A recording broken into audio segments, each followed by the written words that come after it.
ഈ ഒരു സിനാരിയോയില് open skies എങ്ങനെയാണ് സ്റ്റുഡൻസിനെ അവരുടെ കരിയർ ഗോൾസ് അച്ചീവ് ചെയ്യാൻ ഹെൽപ്പ് ചെയ്യുന്നത്?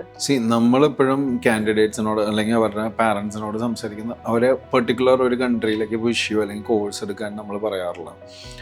ഇപ്പോൾ അവർ ചെയ്ത കോഴ്സിൻ്റെ കണ്ടിന്യൂഷൻ ആയിട്ടോ അല്ലെങ്കിൽ അവർക്ക് പാഷനേറ്റ് ആയിട്ട് നമ്മൾ നേരത്തെ പറഞ്ഞ പോലെ പാഷനേറ്റ് ആയിട്ടുള്ള പ്രോഗ്രാംസ് എടുക്കാനുള്ള കേപ്പബിലിറ്റി ഉണ്ടോ എന്നാണ് നോക്കുന്നത്. പക്ഷേ ഓരോ കാൻഡിഡേറ്റിനും ചിലപ്പോൾ എലിജിബിലിറ്റി കിട്ടാനായിട്ട് ഓരോ കൺട്രി ആയിരിക്കും. ചിലപ്പോൾ അവരുടെ അഫോർഡബിൾ ഫീസ് അല്ലെങ്കിൽ ആ ഒരു റേഞ്ച് ഓഫ് സംഭവങ്ങളിൽ ഇവരെ പാരൻസിനെ കൂടി ഇരുത്തിയിട്ടാണ് നമ്മൾ കൗൺസിൽ ചെയ്യാറുള്ളത്. കാരണം എന്നാലും അവർക്ക് ശരിക്കും പറഞ്ഞാൽ ആ ഗോളിലേക്ക് അച്ചീവ് ചെയ്യാനുള്ള ഒരു ഹെൽപ്പ്, ഒരു സ്റ്റെപ്പിംഗ് സ്റ്റോൺ അല്ലെങ്കിൽ ഒരു പാത്ത് വേ ക്രിയേറ്റ് ചെയ്ത് കൊടുക്കുക എന്നാണ് നമ്മൾ ഉദ്ദേശിക്കുന്നത്. വൈഡ് ഓപ്പർച്യൂണിറ്റീസ് ആണ് യൂറോപ്പിൽ അവൈലബിൾ ആയിട്ടുള്ളത്. വേരിയസ് സെക്ടേഴ്സിൽ അവൈലബിൾ ആണ്. ഇപ്പോൾ ഒരു ഗോൾഡൻ ചാൻസ് ആണ് ശരിക്കും പറഞ്ഞാൽ ഈ ഓപ്പർച്യൂണിറ്റീസിലേക്ക് എത്താനും അവിടെ ചെന്ന് സെറ്റിൽ ചെയ്യാനുള്ള.